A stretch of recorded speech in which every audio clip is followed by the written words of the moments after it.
Primera de Juan 2, 24 y 25. Dice así la palabra: lo que habéis oído desde el principio, permanezca en vosotros. Si lo que habéis oído desde el principio permanece en vosotros, también permaneceréis en el Hijo y en el Padre. Y esta es la promesa que Él nos hizo, la vida eterna. Bueno, vemos la palabra como seguimos un lineamiento. Acá dice lo que habéis oído desde el principio. Habíamos tocado esto ya en semanas anteriores, desde el principio que hablaba, y yo entendí acá por la palabra, o lo entiendo más bien, que siempre está hablando del sacrificio de Cristo. Desde un principio hablaba por figuras, pero después ya empezó un tiempo de realidad, podemos decirlo así, un tiempo de reinado, un tiempo en que sentimos la esencia del Señor. Entonces dice, lo que habéis oído desde el principio permanezca en vosotros. Si lo que habéis oído desde el principio permanece en vosotros, también vosotros permaneceréis en el Hijo y en el Padre. Y en este sentido vemos que siempre cuando señala el arrepentimiento para perdón de pecado, el sacrificio de Cristo, vemos que dice en la segunda parte, 2.25, dice, y esta es la promesa que Él nos hizo, la vida eterna. En esto nos afirmamos un poquito en la palabra, ¿no? Porque la palabra venía prometiendo la salvación, el tiempo de liberación, el tiempo que iba a venir un Mesías, el ungido, el Cristo, y como leímos ayer, que Andrés en un momento va a su hermano Simón Pedro y le dice, hemos encontrado al Cristo. Todo eso que se oía ya en tiempo de la ley o por profecía, en este caso cuando cité Isaías 53, que habla que iba a venir el Cordero, que iba a dar su vida para que nosotros tengamos la salvación. Dice, el castigo de nuestra paz fue sobre Él. Y bueno, va presentando una serie de versículos, dice, y por su llaga fuimos sanados. Entonces, está mostrando ya la liberación del sufrimiento, del tormento, y esto se había oído desde el principio. Algunos en los estudios manejan o entienden así, que hay un principio que habla del Génesis y el otro principio, por ejemplo, que habla que de un principio, del comienzo, cuando empieza a predicar Cristo, su palabra, Jesucristo en esta tierra, y lo hablan de ese principio. Pero yo más bien lo tomo por el otro lado, el lado que en la ley ya estaba hablando de su sacrificio, porque mostraba por figura la muerte y la resurrección del Cristo, ¿no? Entonces dice así la palabra también, Juan 6:56, vemos que habla un poquito de esto, del sacrificio de Cristo. Dice Juan 6:56, el que come mi carne y bebe mi sangre, permanece en mí y yo en él. Vemos acá la palabra, el que come mi carne y bebe mi sangre, permanece en mí y yo en él. Entonces esa es la salvación, vemos cómo entra el Espíritu de Dios en nosotros, la esencia, la naturaleza de Dios misma, dice acá la palabra, el que come mi sangre, mi carne y bebe mi sangre. Entonces está hablando del sacrificio de Cristo, el que recibe el sacrificio, el que acepta que yo soy el Salvador, el que acepta que en ese sacrificio, en esa vida derramada que voy a hacer, acá lo está diciendo Jesús, ayudan a tener la salvación. Entonces le dice, el que come mi carne y bebe mi sangre, yo permanezco en él, y dice, y él en mí. Entonces ahí está la liberación, la salvación, ahí está la esencia, el pedacito de Dios que entra y se mezcla entre nosotros. ¿Está para qué? Para libertarnos de todo tormento, esa esencia que se entremezcla con nuestra vida. En este sentido entendemos que en el sacrificio de Cristo se derramó el poder, por eso siempre nombramos el sacrificio de Cristo. Sin sacrificio no podía haber salvación, entonces era necesario que se haga esa figura, como lo muestra en el Antiguo Testamento, para obtener el perdón de pecados, que Él tomó nuestro lugar, llevó nuestras enfermedades en la cruz del Calvario, como lo dice en Isaías 53. Entonces, porque creemos eso, tenemos fe en eso, es cuando empieza a operar ese poder, la cual operó, dice, en Cristo en la resurrección. Entonces, así mismo como fue muerto, también entendemos que resucitó porque operó ese poder derramado, como dice en Efesios, resucitándole de los muertos. Así también nosotros estábamos muertos en delitos y pecados, y pasa esto, lo siguiente, que cuando nosotros confesamos el estado en que estamos, que reconocemos que estábamos muertos en delito y pecado, entonces es cuando recibimos ¿qué? La salvación. Pero hay un estado espiritual también que nos toma, que se manifiesta día en día, que peleamos día a día contra nuestro pensamiento, nuestro hombre viejo, nuestra esencia, que nos quiere sacar de la presencia del Señor. Entonces entendemos que necesitamos de ese poder para destruir el ¿qué? Para destruir el pecado. Dice la palabra, y volvemos a repetir esto, la carne lucha contra el espíritu, que hay dos creaciones que están peleando.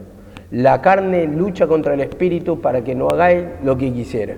Recordamos en Génesis, cuando tocamos el jueves pasado, creo que se tocó, 2 naciones hay dentro de ti, le dice a Rebeca, porque ella decía, se sentía mal, porque dice, si es así, ¿para qué vivo yo?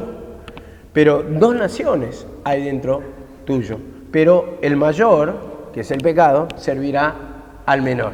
Entonces así también tenemos la naturaleza de Cristo, que es la menor, que muy chiquito lo sentimos, por momentos lo sentimos, que no sentimos grandes manifestaciones, liberaciones tal vez de 10 minutos, de media hora, de 1 hora, según el crecimiento de más horas, pero va peleando y entonces tiene que crecer esa vida de Cristo y tiene que menguar el pecado en ese sentido, o tiene que crecer mayor tiempo y tiene que lograr autoridad sobre lo que es mayor, porque mayor es el pecado que está en nosotros. ¿Qué sentimos más?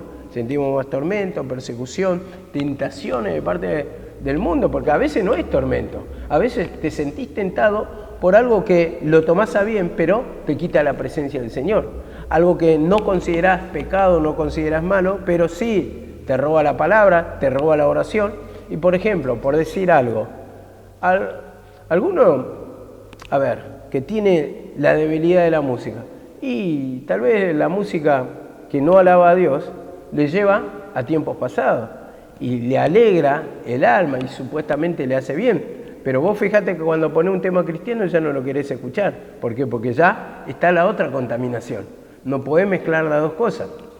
Entonces en ese sentido van peleando 2 deseos, uno que quiere servir a Cristo y el otro que quiere servir al mundo, a Satanás. Entonces me dice acá la palabra en Juan 14:23 también, Juan 14:23, dice esto: Jesús respondió y le dijo, si alguno me ama, guardará mi palabra, y mi Padre lo amará, dice, y vendremos a él y haremos morada, como dice, en él. Si alguno guarda mi palabra, dice acá la palabra. Si alguno me ama, guardará mi palabra, cumplirá mi palabra, obedecerá mi palabra, y mi Padre lo amará y vendremos a él y haremos morada en él. Vemos. Entonces, guardar la palabra, ¿qué significa acá? La obediencia, cumplirla. Esto está diciendo, si alguno me ama, entonces me va a hacer caso, va a obedecer lo que yo le digo. Entonces, él ¿qué estaba presentando?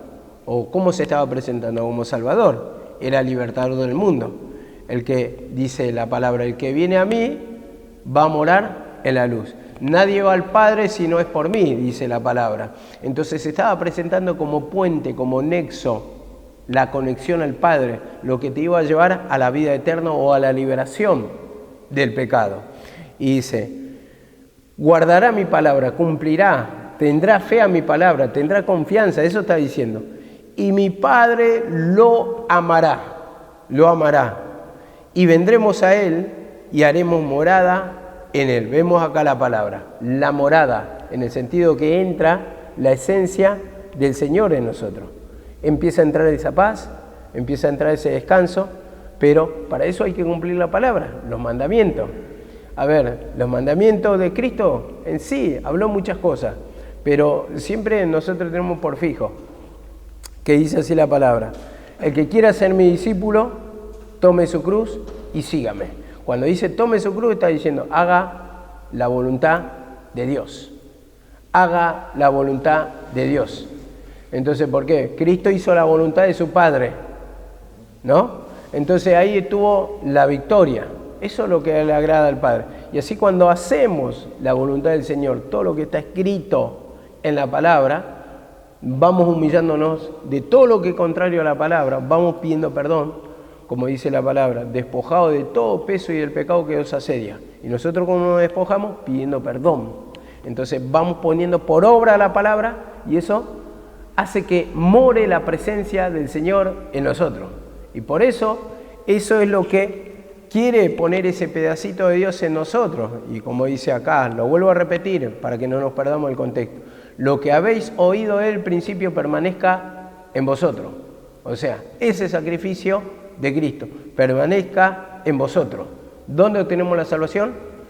En la cruz del Calvario. La obra que hizo Jesucristo, creyendo que Él es nuestro Salvador, permanezca en vosotros. Ya no la ley. Eso tiene que permanecer. Entonces dice, si lo habéis, dice, lo que habéis oído del principio permanece en vosotros, también vosotros permaneceréis en el Padre y en el Hijo. Y esta es la promesa que Él hizo, la vida eterna. Entonces, cuando permanece la presencia del Señor en nosotros, o sea, ¿qué está permaneciendo? La vida eterna, eso está diciendo. Eso está diciendo, permanezca. Y cuando está diciendo permanezca, habla de estar afincado. Esto estamos diciendo para los que creemos, los que somos creyentes. Permanezca en vosotros, ya no la ley, permanezca ese sacrificio de Cristo, lo que tiene valor para destruir en sí al pecado. Ayer hemos leído que dice que la ley no tiene valor alguno contra los apetitos de la carne.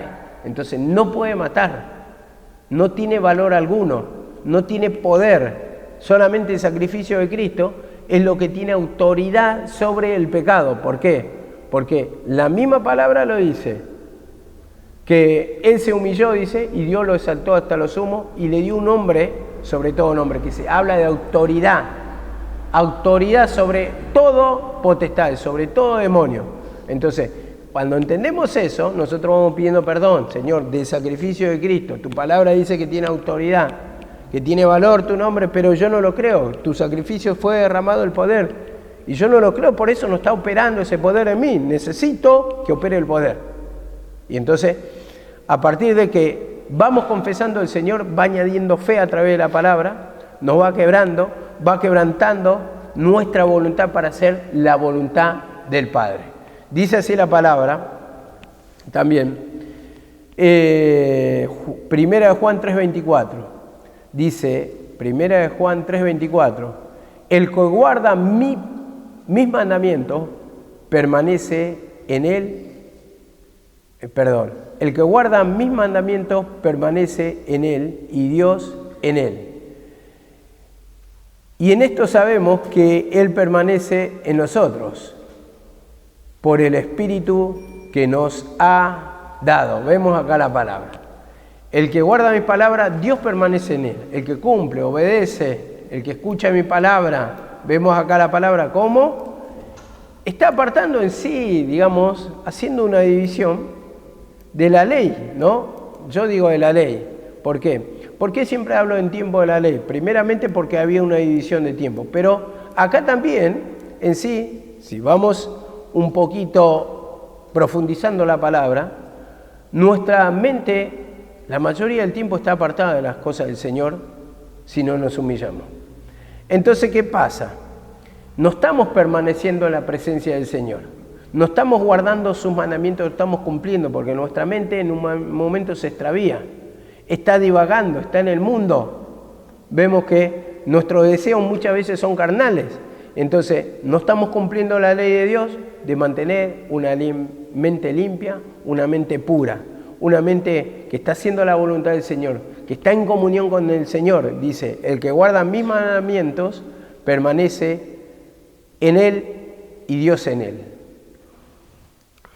Y en esto sabemos que Él permanece en nosotros. En esto sabemos, en esto conocemos, por el Espíritu que nos ha dado. Vemos acá la palabra. En la misma esencia, cuando sentimos la manifestación de paz, de tranquilidad, conocemos que estamos en el Señor. Cuando hay descanso conocemos que estamos en el Señor. No lo vemos, pero sí lo sentimos. Ese descanso tenemos que entender que es poder de Dios. ¿Eso lo encontrás en el mundo? No. Dice, en el mundo vas a tener aflicciones. Y como dice la palabra, también, en el mundo tendréis muchas aflicciones, más confiad, yo he vencido al mundo. Y como dice esto también, mi paz os dejo, mis paz les doy. No es como el mundo la da. El mundo no te da, es algo ficticio. Una cierta tranquilidad a veces, pero no esa paz que sobrepasa todo entendimiento, como dice en Colosenses.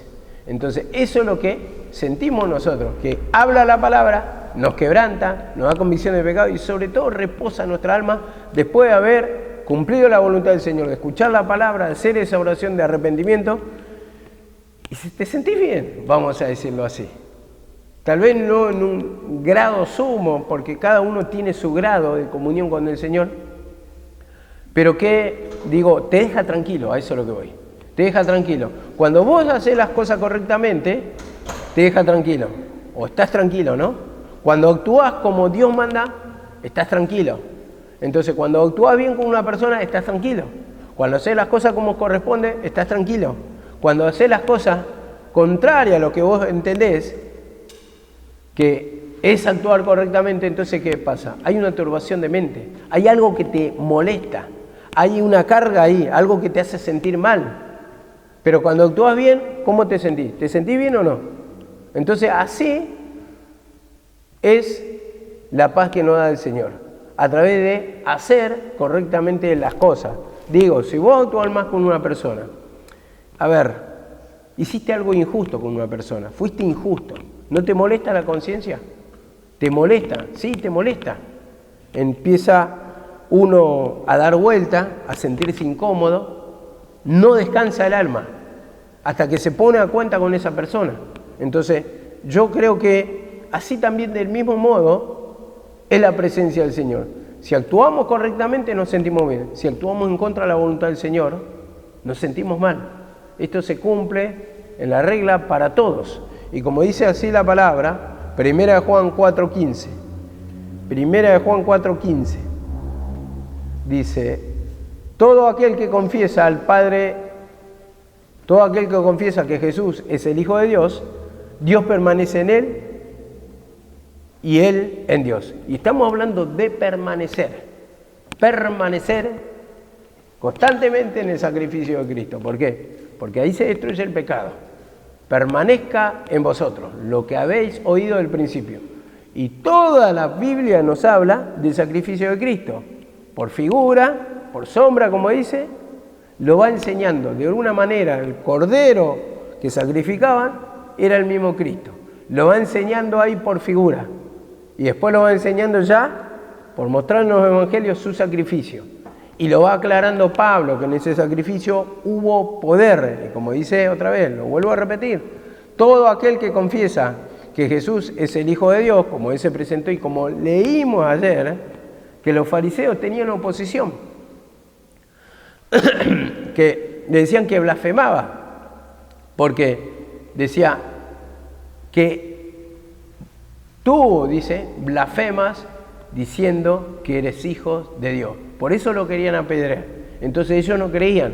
Pero el que cree, como dice acá, todo el que confiesa que es hijo de Dios, Dios permanece en él y él en Dios. Vemos acá la palabra, cómo entra esa presencia del Señor, cómo obtiene la liberación, cómo obtiene esa esencia que te liberta. Es como tener una herramienta, vamos a decirlo así, que va a resolver todos los casos. Una herramienta, ¿cómo lo puedo tocar? Para resolver alguna necesidad nuestra. O vamos a tocarlo con un artefacto. En verano vos tenés calor. Y si tenés calor vas a prender, los más pobres prendemos ventilador, los que tienen un poquito más de comodidad encienden el aire acondicionado, ¿no? Entonces cubren su necesidad a partir de lo que tienen. Y así también es la herramienta del sacrificio de Cristo. Sentimos tormento y queremos la paz.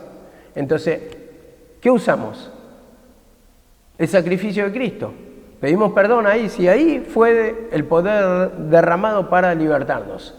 Entonces usamos ese poder derramado en el sacrificio de Cristo, donde nos libertó del pecado, donde derramó su esencia, donde derramó su poder. Entonces eso es lo que refresca nuestra alma, lo que nos da descanso.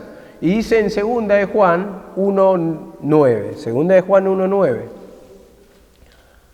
dice así la palabra: todo el que se desvía y no permanece en la enseñanza de Cristo no tiene a Dios. No permanece en la enseñanza de Cristo, no tiene a Dios. No cumple la enseñanza de Cristo, no tiene a Dios. No toma la cruz. Y cuando digo tomar la cruz es creer que en el sacrificio de Cristo hubo derramamiento de poder. Por eso dice, no toma o no cree. Dice, no tiene a Dios. El que permanece en la enseñanza tiene tanto al Padre como al Hijo. El que permanece en la enseñanza. Entonces, volvemos a repetir, Cristo se presentó como Salvador, ¿no? Ahora, ¿nosotros sentimos la liberación? ¿Sentís la liberación? ¿Sentís que el poder de Dios está reinando en tu mente? ¿Sentís que te habla? ¿Sentís la comunión? ¿Sentís el descanso?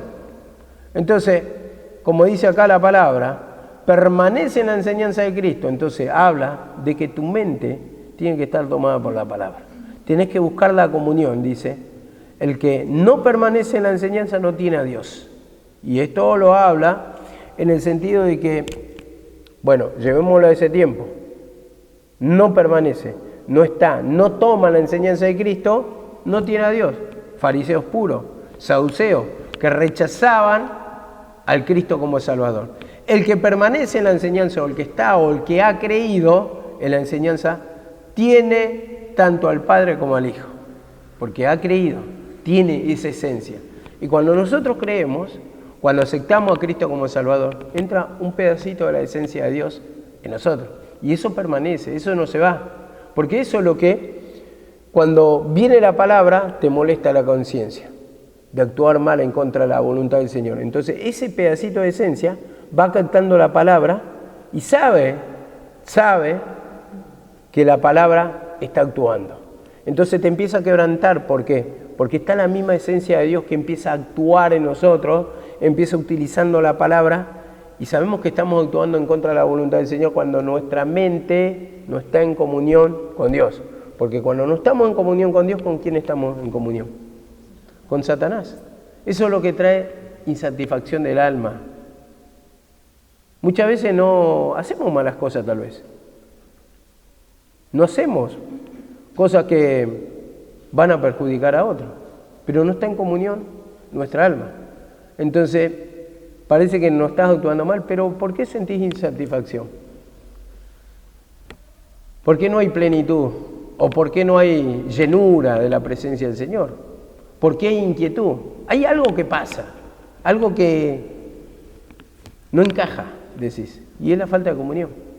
Ahí está actuando el enemigo, porque no hay palabra que te quebrante. Tu mente está vacía, y cuando tu mente está vacía, ¿qué hay? Insatisfacción. Esto es como comer y no comer. ¿Sentís hambre? No estás comiendo, pero vos decís, bueno, estoy viviendo, estoy dentro de todo, pero sentís satisfacción, que tu alma o tu estómago no está satisfecho, comiste poquito tal vez, y tenés hambre, llega un momento que sentís necesidad de algo, y tu cuerpo te está avisando que falta ese alimento, falta la comida para que se satisfaga tu estómago satisfecho. Entonces, en ese sentido, nuestra alma de la misma manera actúa. No comemos la palabra, ¿y qué está pasando? Tenemos el hambre espiritual, la necesidad espiritual, y te está avisando ya tu mente, te está avisando ya tu alma, te está avisando tu vida que estás insatisfecha. ¿Por qué? Porque no hay presencia de Dios.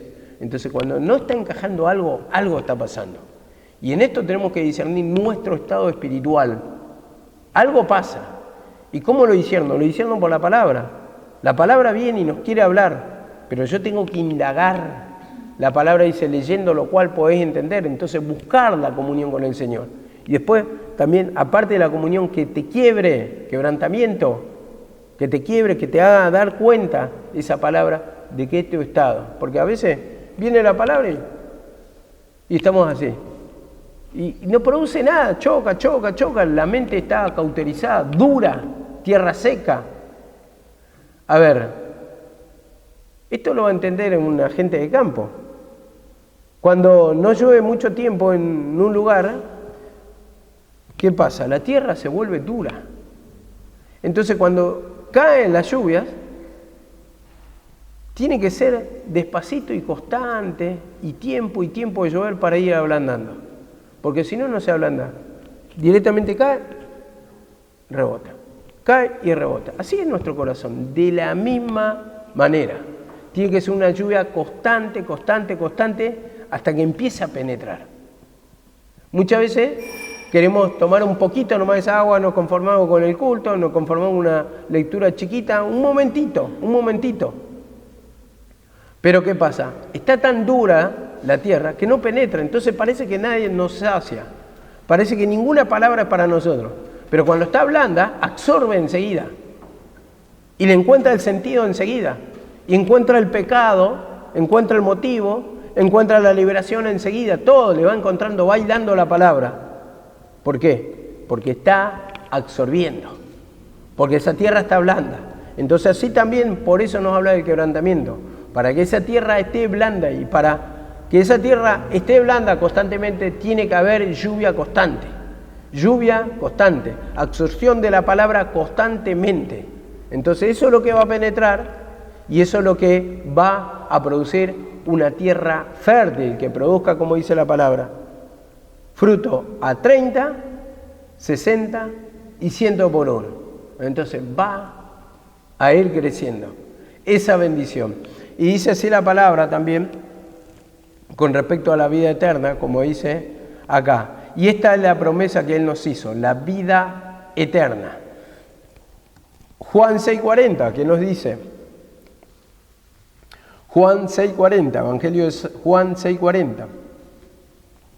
Porque esta es la voluntad de mi Padre, que todo aquel que ve al Hijo y cree en Él, tenga vida eterna, y yo le resucitaré en el día final, en el último día, en los últimos tiempos, lo voy a resucitar, como dice acá la palabra, doy la liberación, doy la salvación. Esta es la voluntad de mi Padre, esta es la voluntad. Entonces la voluntad de Dios, como dice la palabra, que Él quiere que todos los hombres se arrepientan y vengan al conocimiento. Él no quiere que ninguno se pierda, dice la palabra, sino que todos se arrepientan y vengan a este conocimiento, vengan a la liberación, vengan a la bendición. Ese es el propósito del Padre, como dice.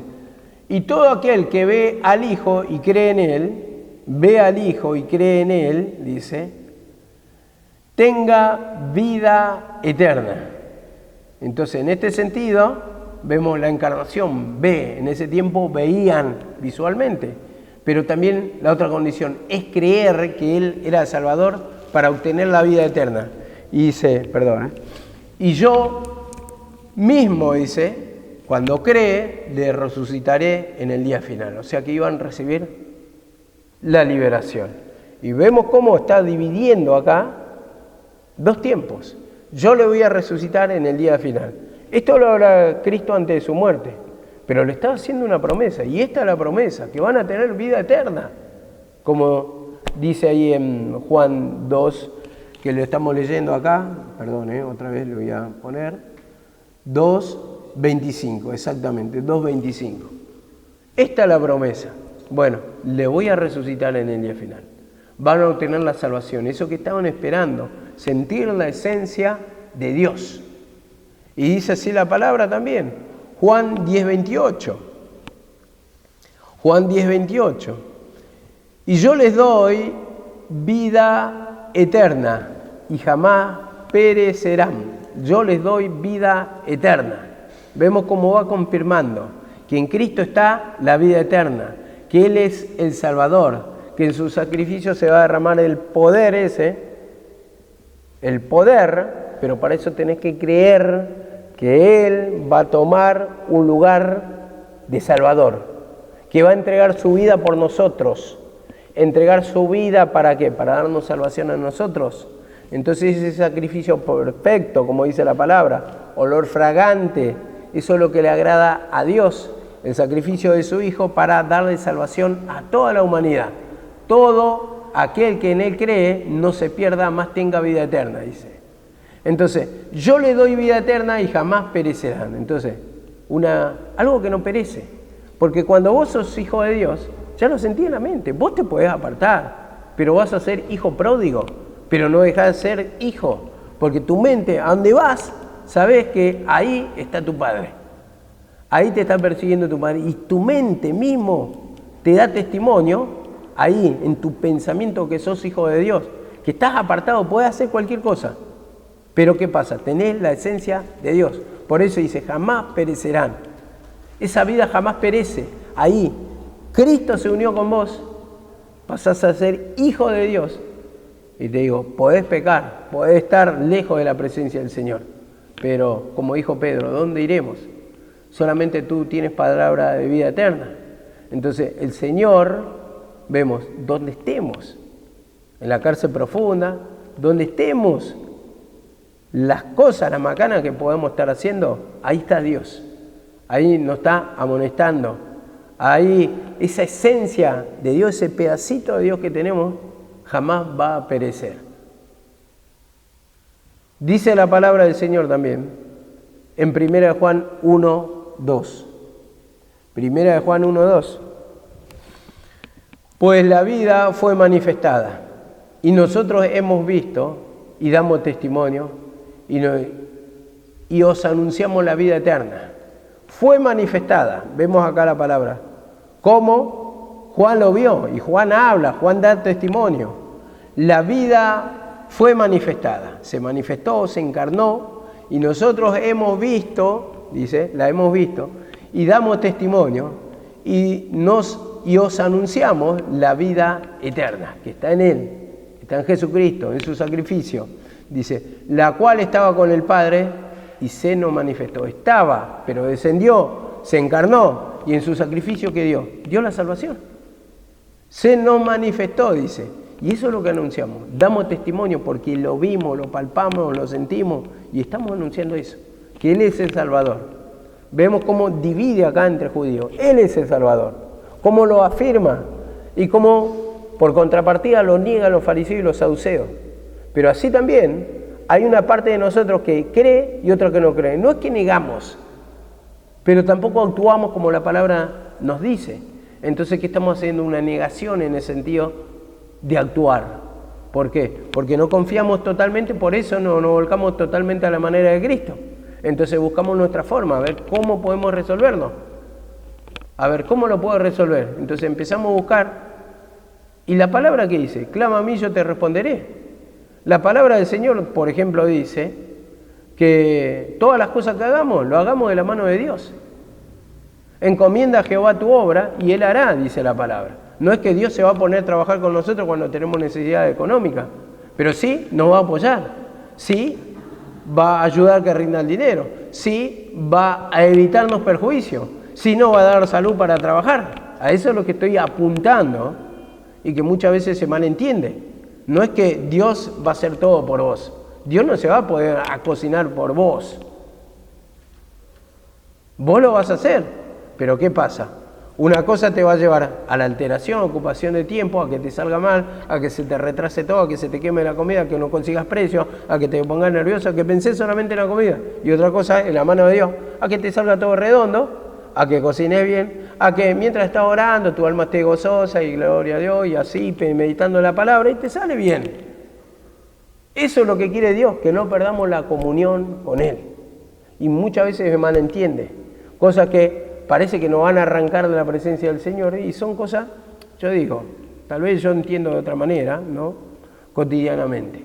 Cotidianamente hay muchas cosas que son cotidianas en el sentido, sí, naturales, pero hay cosas que no van a hacer el Señor, digo, porque si no, en todo caso, yo para mí lo condenaría a Pablo porque él no tomó la ofrenda de los corintios.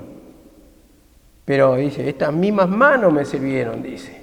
Él trabajó En un momento porque tuvo necesidad, no tuvo respaldo, no tuvo respaldo económico, pero tampoco fue impedimento. A veces, sí, porque él podía haber, clamado,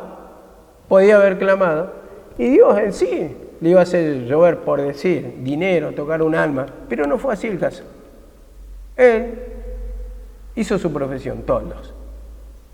Esas mismas manos le sirvieron para trabajar. Muchas veces hacemos más dramas de lo que, o es más fácil, o está al alcance de la mano resolver cosas, que pensamos que todo... A ver, si vos no tenés plata y tenés una profesión, y tal vez lo podés hacer un conocimiento, como hacían muchos pibes acá. Sabían cocinar pan, hacían pan casero y salían a vender y chao, ya se acabó el problema. En el sentido, a ver, una dependencia. Dios bendecime en esto. Bendecime en esto. Y muchas veces uno quiere que otra persona venga y le ayude. Pero vamos a poner un caso hipotético. Muchas veces actúa así, muchas veces de otra manera. Los caminos del Señor son un misterio. Pero pongámonos en un caso hipotético. Que todos clamamos a Dios y todos vivimos bajo la voluntad del Señor. ¿Quién se encarga de la cocina? ¿Quién se encarga de trabajar? ¿Quién se encarga de esto, lo otro, Y al final nadie hace nada. Dios no va a bajar del cielo para construir un edificio. Simplemente esto para que caigamos en la lógica. O sea, la lógica en sí. Son profundos los caminos del Señor. Pero con uno actúa de una manera, con otro actúa de otra manera. Entonces, en ese sentido, tenemos que encontrar el equilibrio de la palabra. No es ni una cosa ni la otra. No hay un desequilibrio en sí, ni una cosa ni la otra. En el caso del matrimonio, para mí, yo lo entiendo así, hoy por hoy, pero me puedo decir mañana, tranquilamente si me lo revela el Señor. Tranquilamente, pero yo entiendo, por ejemplo, en el caso de tener intimidad con tu señora o con tu marido. Yo no lo veo por pecado en el matrimonio porque la palabra primeramente no lo dice, porque si no se prohibiría directamente, porque no es administrador del pecado del Señor, se prohibiría en el matrimonio. Pero Pablo dice esto, dice, yo os doy mi vista, mi parecer, dice, mi consejo, le dice, por vía de concesión, así lo dice, pero mi consejo, que dice, solamente que se separen, ¿por qué dice? Cuando van a entrar en la oración, y después vuélvanse a unir, para que no tome ventaja el enemigo, vuélvanse a unir, mirá lo que dice. Pablo, ¿va a avalar el pecado si es pecado? No, humíllense hasta el final, no tengan más relaciones. O vayan teniendo cada vez menos. Y mirá cómo se contradicen muchas cosas, ¿no? Porque si, por ejemplo, yo qué voy a decir si, por ejemplo, acá, recién casado, el día de mañana Verónica no quiere tener más relaciones con su marido. ¿Qué le voy a hacer yo? Yo le voy a reprender. ¿Por qué? Porque es un rechazo rotundo a su marido en el matrimonio. Eso está queriendo mostrar un rechazo. Entonces eso condenamos, ¿no? Pero por el otro lado, ¿qué pasa? Por el otro lado, estamos diciendo otra cosa, el sexo es pecado. No, en el matrimonio yo creo que hay un rechazo o no un rechazo. ¿Hay rechazo o hay amor? En este sentido yo lo creo. Yo creo que el desenfreno en el matrimonio. Eso uno se tiene que ir humillando, pidiendo perdón, porque dice, sea en todo, dice, el matrimonio honroso y el lecho sin mancilla.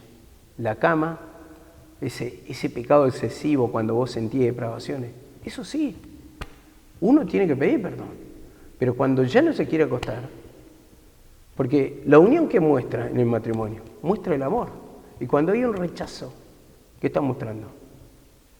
Está mostrando un desprecio por tu marido. Y eso nos mandó Dios.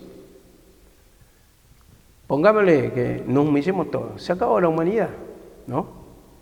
¿Quién le va a dar gloria al Señor? Si la gloria del Señor viene por los hijos, lo que exaltan al Señor. Pongamos que no hay más sexo en el mundo, están todos, se acabó la humanidad. Entonces, yo creo más bien en el desequilibrio. Tiene que uno caminar a ese entendimiento fino. Yo lo entiendo así hoy. Digo, mañana me revela el Señor otra cosa, lo entiendo, y voy a pedir perdón al Señor, y voy a decir todo, pero hoy lo entiendo así, yo, cuando hay un desequilibrio. Por eso Pablo mismo, cuando dice el matrimonio, cada uno tenga su propia mujer por causa de la fornicación. El que se casa, como dice, no peca, no peca.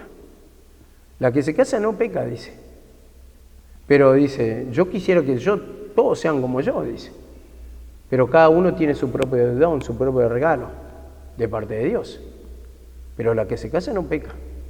Y después, la única separación es cuando se ponen a orar y después vuélvanse a juntar, a unir, para que no aventaje el enemigo. Porque imagínate que si después uno lo va tomando por pecado, vas produciendo, vos cuando entendés mal la palabra, vas produciendo ese rechazo, ¿no? Es pecado, pecado, pecado, y te molesta, te empieza a molestar. Entonces, el otro que no tiene continencia va a estar como loco, y ahí va a entajar el enemigo, ahí empieza la infidelidad y todo. Y algunos dicen, no, por falta de humillación. Pero vos te casaste, ¿por qué? ¿Por qué? Porque no tenés continencia. A eso es lo que voy. Entonces uno se casa, pero Dios lo permite en el matrimonio. A eso es lo que voy. Ya te digo otra vez, lo que yo entiendo esto, toda clase de exceso está mal. Exceso en el trabajo, ¿qué produce? La codicia, el afán de medido, el tiempo, ocupaciones de medido, y le estás quitando el tiempo para Dios. Todo lo que nos quita, nos roba el tiempo para Dios, eso está mal. Entonces, en ese sentido tenemos que encontrar un equilibrio. Un equilibrio. Digo yo, por el caso de las relaciones, si yo me caso con una mujer, no es para tenerla de amigo en la cama, para eso vivo con un amigo. Pero por la necesidad mismo uno se casa, y eso Dios lo permite en el matrimonio. Digo, voy otra vez a esto. Lo llego a entender mal, o sea, el día de mañana me desdigo. Yo lo entendía de otra manera, después ahora me dio este entendimiento, pero creo que el desequilibrio es lo que nos trae toda clase de perjuicio. Imagínate que hay cosas que ni entendemos todavía, lo hablamos muy por encima. Imagínate que no podemos dominar a veces un rencor simplemente, que sabemos claramente que es pecado. Imagínate esas cosas que se hilan más fino. ¿Cómo la vamos a descubrir? Esto va a llevar un tiempo, un proceso, porque si yo doy un consejo mal errado, ¿qué pasa? O errado, vamos a decir. ¿Puedo destruir un matrimonio? No, pero es pecado. Esto, pecado lo otro. Y tengo que hilar muy fino para dar el consejo. Porque si no, ahí empieza toda la destrucción. Depende de una vida de mi consejo. Un destino, un matrimonio, una familia. Todas mis decisiones para bendición o para perjuicio. Dice así la palabra también.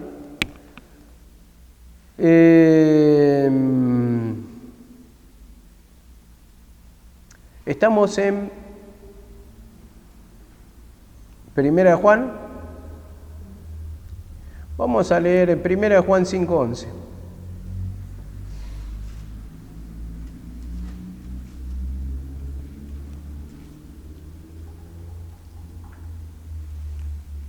A ver, no sé ni cuántos minutos voy, perdone, para lo del video.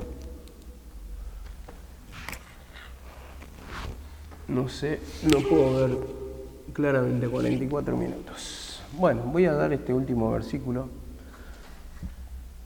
Pensaba seguir, pero bueno, lo seguimos la próxima vez. Estamos en 5:11 y el testimonio es este, que Dios nos ha dado vida eterna.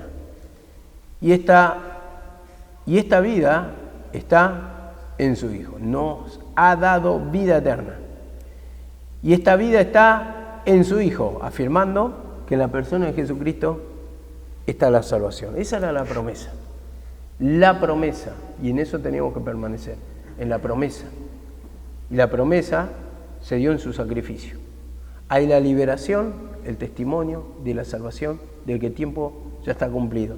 Y para terminar finalmente, digo, 1 Juan 5:13, dice así, 1 Juan 5:13, os he escrito a vosotros que creéis en el nombre del Hijo de Dios, para que sepáis que tenéis vida eterna. Vemos cómo lo va afirmando, cómo lo va confirmando por palabra, que tenemos vida eterna. Y le vamos pidiendo perdón para que esa esencia se vaya manifestando en nosotros día en día y que podamos encontrar la salida. Que podamos creer estas promesas que están escritas en la palabra, que se puedan ser vida en nosotros. Que ya no queden como promesas, sino que sea una realidad presente en nuestra vida. Que recibamos la bendición en nuestra vida. Bueno, seguimos otro día, amén.